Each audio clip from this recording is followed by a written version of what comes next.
कराडच्या जय हनुमान व्यायामशाळेतील खेळाडूंचे सोनेरी यश. वेटलिफ्टिंग स्पर्धेत 2 सुवर्णासह केली 1 कांस्य पदकाची कमाई.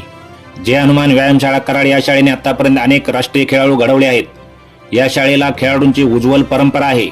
वेगवेगळ्या स्पर्धेत भाग घेतलेल्या खेळाडूंनी अनेक राष्ट्रीय पातळीवर स्पर्धेत चमक दाखवली आहे.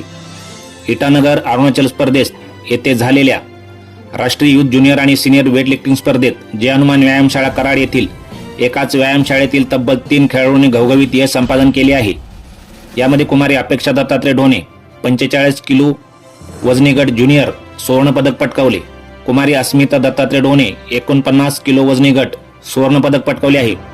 तर कुमारी तनुजा सुभाष पोळ 59 किलो वजनी गट कांस्य पदक पटकावले आहे. अपेक्षा ढोणे व अस्मिता ढोणे या दोन्ही सख्या बहिणी एकाच राष्ट्रीय स्पर्धेत 2 सुवर्ण पदकाची कमाई केलेले खेळाडू आहेत.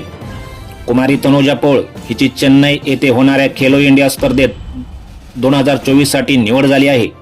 या मुलींच्या यशाबद्दल अनेक मान्यवर मंडळींनी अभिनंदन करून त्यांना शुभेच्छा दिल्या आहेत. या सर्व खेळाडूंना त्यांचे मुख्य प्रशिक्षक श्री सम्राट सर्जेराव पवार मुंबई पोलीस यांचे मोलाचे मार्गदर्शन लाभले. साप्ताहिक कुमजाई पर्व न्यूज संपादक प्रदीप माने कराड.